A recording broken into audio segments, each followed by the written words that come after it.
I never thought something as simple as sitting in my seat could turn into a trial of my dignity.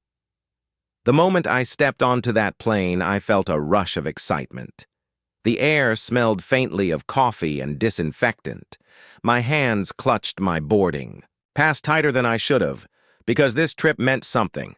I had saved for months just to visit my sister, and for once I had treated myself. A first-class seat. Row 3, seat A, the window seat. It wasn't just comfort. It was proof. Proof that I belonged somewhere better. Proof that I deserved good things. I lifted my carry-on toward the overhead, smiling to myself when I heard a voice behind me. Sharp, cold. "Excuse me." I froze, then turned. A white woman stood there with her arms crossed, lips curled like she'd bitten into something sour. "I think you're in the wrong section." I blinked. "Sorry?" She tilted her head, eyes dragging over me from head to toe. "This is first class." My throat tightened. "Yes, I know. This is my seat. 3A. I held up my boarding pass, my voice steady but soft. She laughed. A short, mocking laugh that cut right through me. "Sweetheart, this is first class." I felt heat rush to my cheeks. "I'm aware. I paid for this ticket." Her eyebrows arched in exaggerated surprise. "Really? You paid for this?" She pointed at the wide leather seat as if it were a throne of gold. "Honey, I think you're confused. Coach is back there." She jabbed her finger toward the crowded rows where passengers were still shuffling in. I clenched my jaw. "I'm not confused. This is my seat." Her smile disappeared, and her tone turned sharper. "Listen, I don't want to cause a scene, but people like you don't usually sit here. Let's not make this uncomfortable." My stomach dropped. "People like you." I knew exactly what she meant. I steadied my voice. "Ma'am, I worked hard for this seat. I belong here just like anyone else." She scoffed, rolling her eyes. "Worked hard? Please, don't embarrass yourself. You're holding up the line." Behind me, I felt passengers shifting impatiently, eyes staring, whispers under their breath. No one spoke up. Not one. I slid into my seat anyway, forcing my shaking hands to buckle the seatbelt. I would not move. She hovered there a moment longer, glaring at me like I had stolen something. Then, with a dramatic breath, she turned toward the aisle. "Flight attendant! There's a problem here!" Heads turned. Conversations died down. A young attendant hurried over, smiling nervously. "Yes, ma'am? What seems to be the issue?" The woman pointed at me, her voice loud enough for the entire cabin. "This woman is sitting in a seat she didn't pay for. You might want to check before we take off." Gasps rippled through the cabin. I quickly held up my ticket. "I showed her already. This is 3A, my seat." The attendant leaned closer, eyes scanning my boarding pass. Then she looked up, her voice calm but hesitant. "Yes, ma'am. She's in the correct seat. Everything looks fine here." But that wasn't enough. The woman's voice only grew louder. "Are you serious? Look at her. Do you honestly believe she paid for first class? This is ridiculous. I want to speak to the captain." My stomach knotted.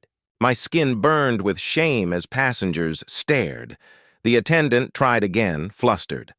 "Ma'am, please lower your voice." "No," she snapped. "This is unacceptable. I'm not sitting next to—" She stopped herself, but the words hung, heavy in the silence. Everyone knew what she meant. I wanted to disappear. My chest tightened so much it hurt. My eyes darted around, begging for someone, anyone, to defend me. But not a single passenger spoke up. And then, the sound of heavy footsteps. The cabin seemed to shift.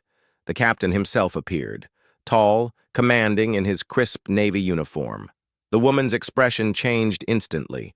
Her shoulders straightened, and smugness crept back into her face. "Good," she said loudly, almost triumphant.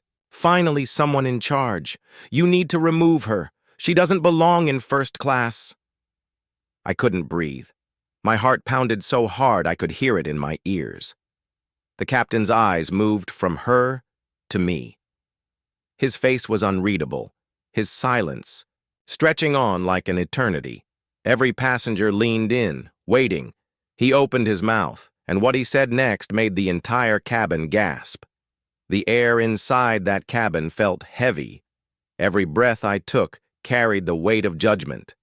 The captain stood there, in front of me, tall and commanding, his hat tucked neatly under one arm. His eyes moved slowly between me and the white woman who had just spent the last 5 minutes tearing me down. And she had the nerve to smile, like she had already won. "Captain," she said sweetly, almost syrupy, "thank you for coming. This woman is trying to take a first-class seat she didn't pay for. I know you'll handle this properly." Her tone was confident, almost smug. She really thought this was her victory lap. Meanwhile, my fists clenched in my lap. My throat was so tight I couldn't speak. I wanted to shout. I wanted to defend myself. But the lump in my throat wouldn't let me. The captain's voice finally broke the silence. Calm, firm, like steel wrapped in velvet. "Ma'am," he said, his gaze locking onto her, "this passenger is in the correct seat. Her ticket is valid. She belongs here." My heart skipped. Her smile shattered. "What? You can't be serious." But the captain didn't blink, didn't flinch. "I'm very serious," he said. Then his voice hardened. "And let me make one thing clear. This aircraft has zero tolerance for discrimination. Every passenger who purchased a seat has the right to sit in it without harassment." A ripple spread through the cabin. Heads turned. People whispered. I saw eyes darting between me and her, like we were part of some twisted show. Her cheeks flushed red. She sputtered. "Discrimination? Don't twist this. I'm not—" But he cut her off, sharp as a blade. "Ma'am, I heard enough from the galley. You raised your voice. You insulted this passenger, and you embarrassed yourself in front of everyone here." For the first time since boarding, my chest loosened just a little. Relief flickered through me. Someone was standing up for me, but she wasn't backing down. "Well," she stammered, "well, I'm not sitting next to her." Gasps rippled across the row. My stomach dropped again. The captain stepped forward. His voice lowered, but every syllable carried power. "Then you have two choices. Sit down and be quiet or get off this plane." The air cracked with shock. People actually gasped out loud. My mouth fell open. I couldn't believe what I'd just heard. She blinked at him, stunned. "You can't be serious. I'm a paying customer." And so is she. The captain gestured toward me. His words rang like thunder. "Every customer deserves respect, and you will not humiliate another passenger on my aircraft." I sat frozen, barely able to process. Was this really happening? Her voice cracked, desperate now. "You don't know who I am. My husband's a lawyer, and I'll have your job for this." The captain straightened to his full height. Calm, unshaken. "Then call him when you land," he said. "Until then, I'm the authority here." Silence swallowed the cabin. Every single passenger was leaning in, waiting for her next move. Her lips trembled. Finally, with a dramatic huff, she grabbed her purse and slammed it against her lap. Then she shoved herself down into the seat beside me. She muttered under her breath, venom dripping from every word. "This isn't over." My hands trembled as I turned toward the window, forcing myself to breathe. But then, something happened that I didn't expect. The captain bent down, just slightly, until his eyes met mine. And he spoke to me in a voice quiet enough to feel private but loud enough for everyone in the first few rows to hear. "You don't owe anyone an explanation," he said. "You belong here. Don't ever let someone make you feel like you don't." Tears stung my eyes instantly. For the first time since I stepped on that plane, I felt seen. He gave me a small nod, then straightened again. His voice carried through the cabin. "Ladies and gentlemen, we'll be departing shortly. Thank you for your patience." With that, He turned and walked back toward the cockpit. The whispers started almost immediately. Passengers leaned toward each other. Some whispered in sympathy. Others avoided my gaze completely, but no matter what, one thing was clear. What just happened was bigger than a seat, bigger than a ticket. It was a challenge, and I could feel it. The woman beside me wasn't finished, not even close. I could feel her glare burning into my skin. I swallowed hard, bracing myself, because deep down, I knew this flight was only just beginning. The engines roared as the plane lifted into the sky. My body pressed back into the seat, but I barely felt the motion. All I could feel was tension, thick, heavy tension that sat between me and the woman beside me like a wall of fire. She leaned back with a dramatic sigh, clutching her purse tight against her chest. I thought maybe, just maybe, the confrontation was finally over, but then I heard it, a whisper. Bitter, venomous. Trash in first class? What a joke. My shoulders stiffened. I gripped the armrest so hard my knuckles ached. She muttered again, this time just loud enough for me to catch. Some people don't know their place. I closed my eyes, tried to breathe, tried to remind myself. Ignore her, ignore her. The captain already shut her down. Don't let her win. But she wasn't finished. A few minutes later, she leaned toward the man across the aisle, her voice louder now. Can you believe this? Sitting up here like she belongs. It's ridiculous. My pulse spiked. The man looked, caught off guard. His eyes darted between us, then down at his magazine. He didn't respond. She pressed on. First class used to mean something. Now they'll let just anyone in. The words hit like a slap. I kept staring at the window, my reflection trembling in the glass. But then I heard it. A nervous laugh. From someone a few rows up. Not loud, but enough. And it stung worse than anything she had said. Because in that laugh, I heard agreement. I heard complicity. I wanted to disappear. The plane hummed around me. Flight attendants moved quietly, checking belts, offering drinks, and still, her voice carried, "You know," she said louder, "my husband always says standards are falling everywhere, and this proves it." I bit my lip so hard I tasted blood. Why wouldn't anyone stop her? Why wouldn't anyone speak up? The answer was clear. Because it was easier to look away. Then, suddenly, the plane jolted. A bump of turbulence rattled. The cabin! Drinks clinked. Someone gasped. The woman grabbed the armrests, wide-eyed, and then she turned her glare on me. "This!" she snapped, pointing a finger as if I had caused the skies themselves to shake. "This is what happens when you let the wrong people up here!" Gasps spread. A woman across the aisle covered her mouth. Another passenger shifted uncomfortably, turning away. I froze. My heart pounded.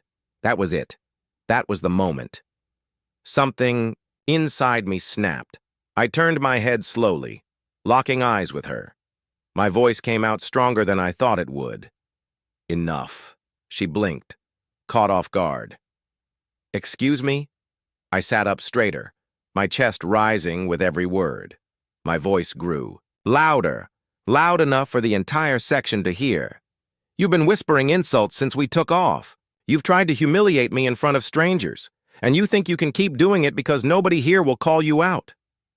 The cabin fell silent. Even the hum of the engines seemed to fade beneath my words. "Well, I'm done being quiet," I said, my voice shaking but fierce. "I deserve this seat. I paid for this seat. And I will not let you or anyone make me feel like I don't belong." The woman's jaw dropped. Her lips parted, but no words came out. Every head around us turned. Passengers stared, some in shock, some in awe. And in that moment, I realized the storm in the cabin wasn't just turbulence, it was me. My heart was pounding, but my voice, it finally refused to stay buried. I turned in my seat, facing her fully. My palms were sweaty, my chest tight, but the words came spilling out before I could stop them. You keep looking at me like I don't belong here, like I snuck into this seat. But let me tell you something." Her eyes narrowed. "Oh, please." "No," I cut her off, my voice rising. "You've had your turn. Now it's mine." The cabin went quiet. Heads turned. Conversations stopped. "I worked for this," I said, pressing my hand against the armrest. "Every dollar for this ticket came from sacrifice, from nights I stayed up late at my second job. From weekends I skipped sleep so I could save just enough. You think I don't belong? You have no idea what I've gone through to sit here." She scoffed loudly, waving me off. "Oh, spare me your sob story." But I didn't stop. I couldn't. This seat isn't charity. It isn't a handout. It's proof. Proof that I deserve to be treated with dignity. Proof that I worked hard, just like anyone else in this cabin. And I won't let you take that away from me." The silence deepened. Every pair of eyes was on me now. My voice trembled, but it didn't break. "I earned my place," I said, louder this time. "And nothing you say will change that." For a second, all I heard was the steady hum of the engines. Then, softly, quietly, someone started clapping. Just a few slow claps from a row behind us. I froze. Then another joined, and another. Before I knew it, small pockets of applause echoed through the cabin. Not everyone, but enough to fill my chest with warmth. Enough to make me believe I wasn't alone. I swallowed hard, fighting the tears burning behind my eyes. The woman's face turned crimson. Her lips pressed into a tight, furious line as the sound of hands meeting hands grew louder around her. She spun in her seat, glaring at the passengers who dared to support me. "Are you kidding me?" she snapped. "You're siding with her? You don't even know her." No one answered. Some clapped harder. Her fury only grew. She leaned toward me, her voice sharp and venomous. "You think this little speech makes you special? It doesn't. It makes you pathetic." I stared at her. My pulse steady now. "No," I said quietly. "It makes me human." The words seemed to hang in the air, heavy, final. For a moment, I thought she would finally fall silent, that maybe, just maybe, she had run out of venom. But then, she snapped. Her voice exploded, loud enough to make the cabin jolt. "That's it!" she shouted, pointing a trembling finger at me. "I'm filing a complaint! You'll be off this flight before we land!" Gasps rippled through the rows. The applause died instantly. My stomach dropped. Her words sliced through the fragile hope I'd just begun to feel. Passengers looked between us, unsure, caught in the storm. I gripped the armrest, my heart hammering again, knowing deep down, this wasn't over, not even close. The cabin was buzzing again, low whispers, nervous glances, the kind of tension you could feel crawling over your skin. The woman beside me was still fuming, her chest rising and falling like she might burst. A flight attendant rushed down the aisle, crouching beside her. "Ma'am, please, I need you to lower your voice. We're in the air now, and it's important that everyone feels safe." "Safe?" she snapped, stabbing her finger in my direction. "How am I supposed to feel safe sitting next to her? I told you already. I want the captain. Get him, now!" The attendant glanced at me, then back at her. "Ma'am, the captain already—" "I don't care what he said before," she barked, cutting her off. "Go get him again. I'm not done here." Passengers shifted uncomfortably. Some shook their heads. Others looked down at their laps, desperate to avoid being dragged into the storm. And me?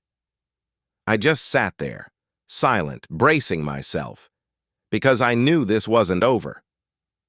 Minutes later, I heard those footsteps again, heavy, steady, purposeful. The captain, he, appeared at the front of the cabin, his jaw tight, his eyes sharp. This time he didn't wear the calm patience from before. He looked done. The woman straightened instantly, her smugness returning like armor. "Captain, thank God. Finally. I need to file an official complaint. This woman—" But he held up his hand. The authority in that single gesture silenced her mid-sentence. Enough, he said firmly. His voice carried through the entire cabin. I've heard more than enough. The air stilled. Even the hum of the engines seemed quieter. Then, he turned to me, and what he said next shocked everyone. I want to thank you, he said, his eyes steady on mine, for your composure, for staying calm through behavior that no one should ever have to endure. My mouth fell open. A rush of heat filled my chest. He wasn't scolding me, he wasn't doubting me, he was praising me. The cabin stirred. I could feel passengers shifting in surprise. The woman's face twisted, disbelief flashing across her features. What? You're praising her? The captain's gaze snapped back to her, colder than before. Yes, he said, because while she showed restraint and dignity, you have done nothing but create chaos. Her mouth opened, but he cut her off, his voice like steel. Your behavior is unacceptable. You have harassed another passenger, disrupted my crew, and disrespected every single person on this flight. Gasps rippled through the rows. The woman stammered, her voice high and frantic. I was just pointing out. No, he said sharply. You were demeaning, you were loud, and you were wrong. And if this continues, I will have security waiting for you the moment we land. A murmur ran through the cabin. Some passengers actually clapped softly, nodding. Others sat wide-eyed, stunned at the captain's boldness. But the woman, she froze. Her lips trembled, her cheeks flushed red. You can't do that, she whispered.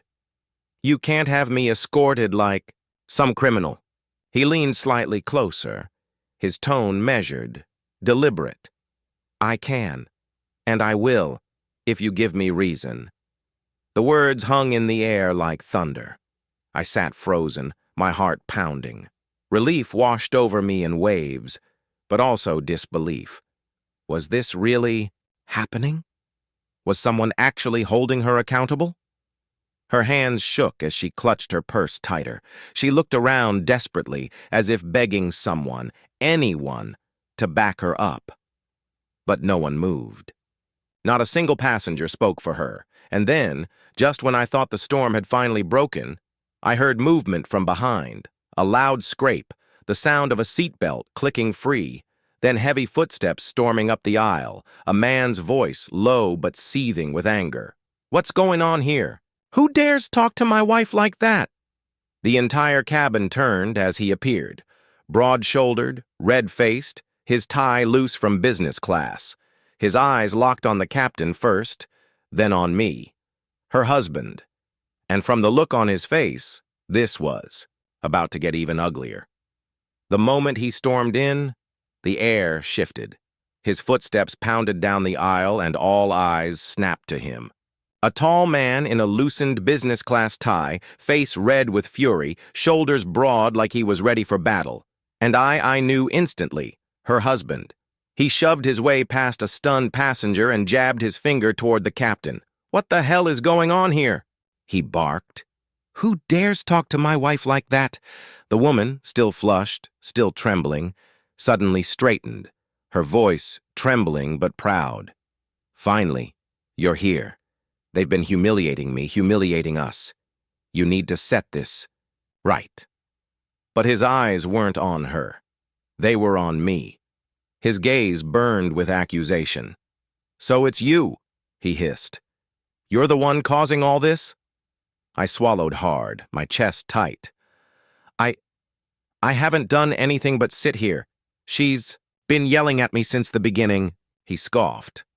Loud, sharp, cruel. Oh, please, spare me the act. I know exactly what this is. You probably didn't even pay for this seat. You're just another liar who scammed her way into first class. My stomach dropped. His words cut like glass. And then he spat out the names. Ugly, venomous names that made my ears burn. The cabin gasped. A mother pulled her young son closer. A man in the back muttered, "Unbelievable." I sat frozen, my hands trembling against the armrest. But the captain, he didn't flinch. Enough, he said, his voice sharp as steel. You will not speak to her like that. Not on my flight." The husband barked a bitter laugh.